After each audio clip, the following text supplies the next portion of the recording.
Topic है apiculture. इसमें सबसे पहले हम देखते हैं इसके कुछ जनरल इंट्रोडक्शंस, जिसमें हम बात करें शहद। नाम सुना होगा आपने, शहद मधु एक इम्पॉर्टेंट उपयोगी जंतु के उत्पादक हैं, जिसका प्रयोग मनुष्य प्राचीन काल से करते आ रहे हैं, क्योंकि सभी धर्म या इतिहास में शहद का वर्णन किया गया है।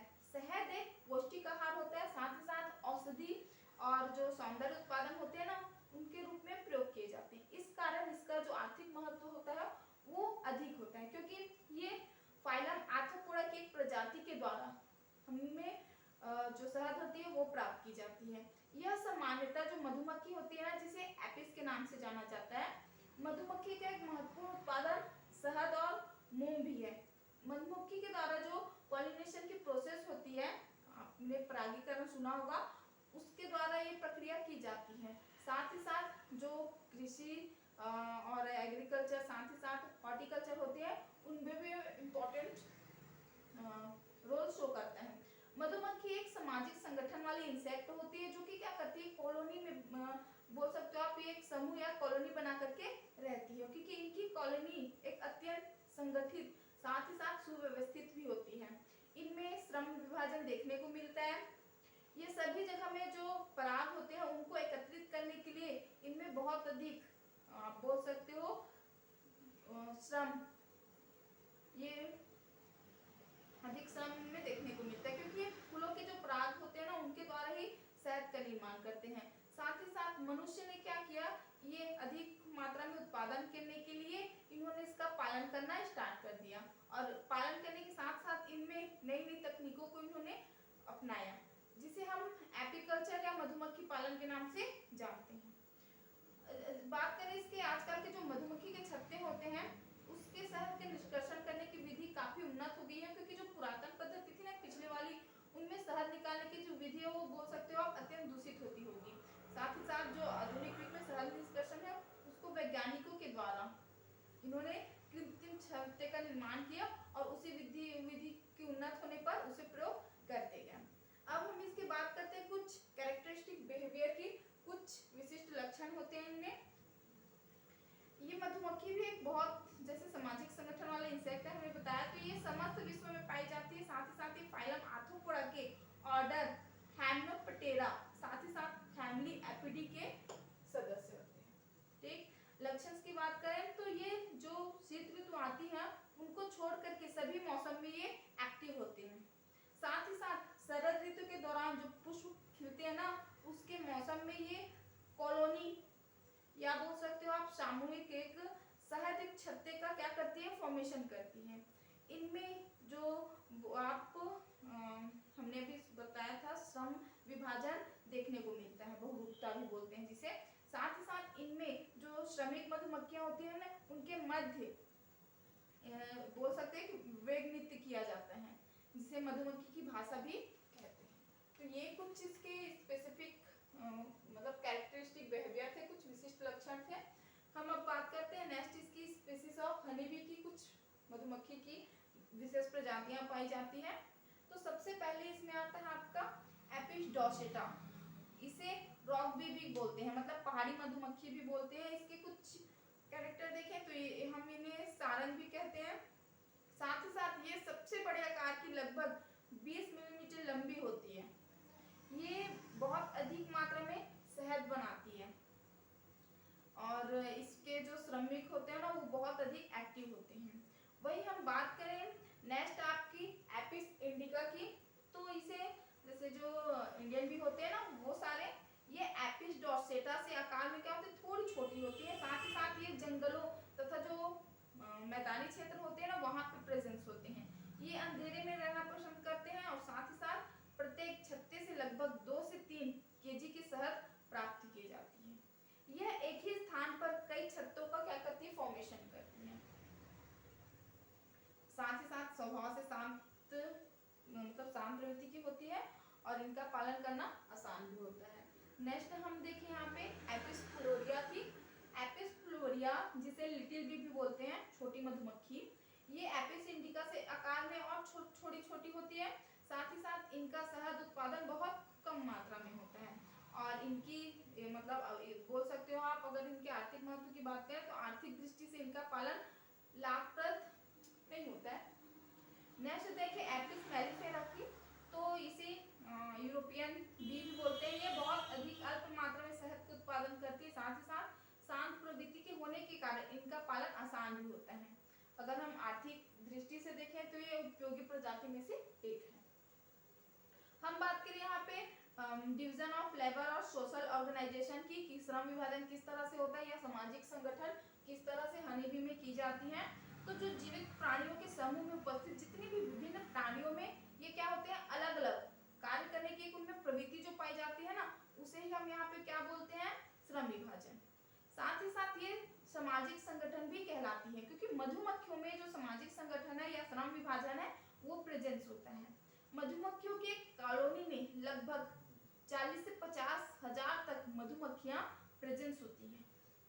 अगर हम बात करें इनके कॉलोनीज की, हनी बी की कॉलोनीज की, तो मधुमक्खियों की एक कॉलोनी या समूह में 3 प्रकार के एडल्ट पाए जाते हैं, जो इस प्रकार से होते हैं। जैसे कि आपकी फर्स्ट क्वींस भी होगी, हम बात करें जैसे सुना होगा आपने रानी मधुमक्खी, तो ये पूर्ण विकसित फीमेल्स होती है, इसे हम मदर ऑफ कॉलोनी भी कहते हैं।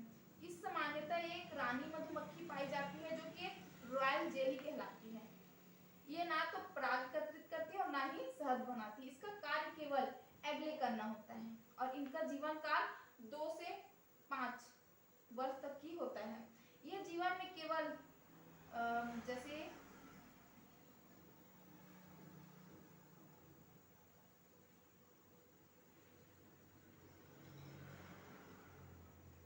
ये आपके जीवन काल में जो अपने जीवन होते हैं उनमें अंडे देने का केवल वर्क करती है, और ये भी 2 प्रकार के एग ले करती है। एक तो एक निषेचित अंडे होते हैं और दूसरे अनिषेचित अंडे होते हैं।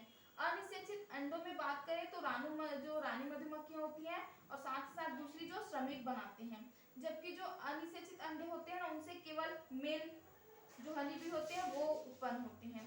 एक रानी मधुमक्खी केवल 200 से 3000 तक के अंडे प्रतिदिन, साथ ही साथ लगभग 15 लाख अंडे अपने संपूर्ण जीवन काल में देती है। साथ ही साथ श्रमिकों के द्वारा जो रानी मधुमक्खी होती है ना उनको हम रॉयल जेली, जैसे आप बोल सकते हो रॉयल जेली को खिलाई जाती है, तब जाके जो रानी मधुमक्खी होती है ना वो एग ले करने की उनमें क्षमता उत्पन्न होती है।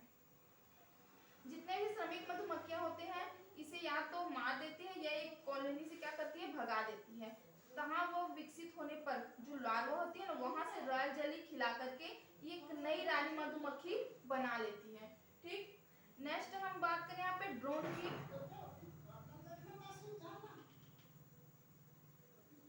अगर हम बात करें इसके मॉर्फोलॉजी क्वींस की, तो ये लगभग 15 से 20 मिलीमीटर लंबी होती है और कार में सबसे बड़ी मधुमक्खी होती है। साथ ही साथ ये ना तो पराग एकत्रित करती है और ना ही मोम ना ही शहद।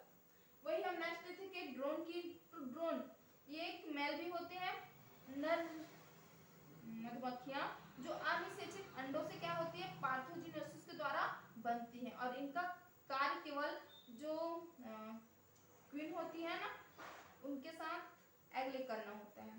और ये क्या करती है आपकी, जो इनकी अगर हम स्ट्रक्चर देखें तो ये रानी मधुमक्खी से आकार में काफी छोटी होती है। साथ ही साथ ये इनके जो मोम ग्रंथियां होती है उनमें स्ट्रिंग नॉन प्रेजेंस होते हैं, और ये भोजन के लिए ये क्या करती है, वर्कर पर निर्भर रहती है ड्रोन। नेक्स्ट हम बात करें यहाँ पे वर्कर बी की, तो ये केवल संपूर्ण कॉलोनी में जितने भी उपस्थित कार्य होते हैं वो वर्कर बी के द्वारा ही किए जाते हैं। साथ ही साथ छत्ते के जो बोल सकते हो रूम्स होते हैं, वर्कर रूम्स, उनमें जो अनिषेचित अंडों से उत्पन्न होते हैं। और वास्तविक रूप से ये अगर इनके आकार की बात करें तो सभी से क्वीन और ड्रोन दोनों से क्या होती है, सबसे छोटी होती है, परंतु संख्या में सबसे अधिक होती है। इनमें स्ट्रिंग ये विकसित होता है। साथ ही साथ इनके जो मुख के सरफेस पे प्रोबॉप्सिस पाई जाती है जो पराग को क्या करती है, चूसने में हेल्प करती है। साथ ही साथ जो वर्कर होते हैं ना उनमें जो पराग टोकरी आप बोल सकते हो उसमें एकत्रित करने में सहायता करती है। जो मोम ग्रंथियां होती है ना वो भी इनमें प्रेजेंट होती हैं। अगर हम इनके कुछ वर्क की बात करें तो ये क्या करते हैं, जैसे क्या हो जाएगा, पराग का संचय करेगी, साथ ही साथ नए छत्तों के निर्माण में भी और कॉलोनी की भी सुरक्षा करेगी। इस तरह से इनके वर्क हो जाएंगे। अब हम इसकी बात करें लाइफ हिस्ट्री की, किस तरह से लाइफ हिस्ट्री पे स्टडी की जाती है। तो सबसे पहले इसमें स्वॉर्मिंग होती है, स्वॉर्मिंग के बाद आपकी न्यूक्लियर फ्लाइट होगी, न्यूक्लियर फ्लाइट के बाद ओव्यूलेशन होगा। ओव्यूलेशन में जो रानी मधुमक्खी होती है उन जनन कक्ष में एग ले करती है, साथ ही साथ लगभग अपने संपूर्ण जीवन काल में ये क्या करती है, 2 से 5 साल के जीवन काल होता है उनमें अंडे देती है। और अनिषेचित अंडों से जो मेल्स होते हैं वो और निषेचित अंडों से फीमेल बनती हैं। अगर हम बात करें इनके एग्स की, तो इनके एग्स लंबे होते हैं, गोलाकार होते हैं, साथ ही साथ जो बेलनाकार होते हैं उस आकार में प्रेजेंस होते हैं। ये हल्के गुलाबी कलर के, साथ ही साथ हल्के पीले कलर के भी होते हैं, जो कक्ष की जो निचली सरफेस होती है ना उससे चिपके रहते हैं। यहीं पे नेक्स्ट आती है इसकी लार्वल स्टेज, लार्वल जिसे प्यूपा भी बोलते हैं। ये अंडे से 3 दिन के पश्चात जो निर्गमन होता है उनके बाद लार्वल उससे निकलता है जिसे हम ग्रिप्स कहते हैं। ग्रिप्स में लार्वल लंबा, साथ ही साथ गोलाकार और हल्के पीले रंग का होता है। सभी प्रकार के अंडे से निकलने वाले जितने भी लार्वा होते हैं उनको श्रमिकों के द्वारा यहाँ पे जो प्रथम दिन होता है उनमें जो हमने बताई थी रॉयल जेली वो खिलाई जाती है। और जिन लार्वा को जो रानी मधुमक्खी होती है उनमें क्या किया जाता है, कन्वर्ट कर दिया जाता है, उन्हें 5 दिन के बाद खिलाई जाती है। साथ ही साथ उसके बाद जो कक्षों की एक बोल सकते हो आप बंद कर दी जाती है, सीलाबंद, वो कक्ष क्या किए जाते हैं, सीलबंद कर दिए जाते हैं, जिससे जो लार्वा प्यूपा होती है ना उनमें वो बदल जाते हैं। बदलने पर करीब 2 सप्ताह के बाद जिनमें निर्गमन होता है और जो शिशु मधुमक्खियां होती है ना वो बाहर आ जाती है। इस प्रकार से उनमें पूरा उनका कायांतर हो जाता है। पहले आपकी एग लहरेगी, फिर लार्वा स्टेज आएगा, प्यूपा, फिर एडल्ट बी। हम अगर बात करें यहाँ पे बीहिव ऑफ कॉम्फ की, तो बीहिव ऑफ कॉम्फ में किस तरह से मधुमक्खियां के छत्ते होते हैं देखने को मिलते हैं। तो सामान्यतः इनके छत्ते पेड़ों पर या पहाड़ के ऊपर या इमारतों में लटके हुए दिखाई देते हैं। इनके साथ साथ जो मधुमक्खियों का झुंड भी होता है वो भी उनमें दिखाई देते हैं, क्योंकि इनके रहने का जो स्थान होता है उनमें छत्ते का निर्माण श्रमिक मधुमक्खियों के द्वारा ही किया जाता है। और अनेक पेड़ों के द्वारा जो रेजिन होती है ना वो भी सीक्रेट की जाती है इनके द्वारा। साथ ही साथ ये मधुमक्खियां छत्ते की जो मरम्मत होती है ना उसका भी कार्य करती हैं, और इसे सामान्यतः हम कॉम्ब भी कहते हैं। इनके जो सेल्स होते हैं, cells of the beehive, मतलब छत्ते की जो कोशिकाएं होती हैं उनमें आपके स्टोरेज सेल्स होंगे, ब्लड सेल्स होंगे, वर्कर सेल्स होंगे, ड्रोन सेल्स होंगे और क्वीन सेल्स होंगे। मतलब संचयन कक्ष पाया जाएगा जिसमें पराग एकत्रित करने के लिए प्रयोग किया जाता है, साथ ही साथ ब्रूड सेल्स जिसमें अंडे विकसित हो रहे हों, और वर्कर सेल्स मतलब जिन कक्षों में श्रमिक रहते हैं, साथ ही साथ ड्रोन सेल्स मतलब जिनमें मेल मधुमक्खियां रहती हैं, और क्वीन सेल्स मतलब एक विशिष्ट कक्ष जहां रानी मधुमक्खी प्रेजेंस होती है।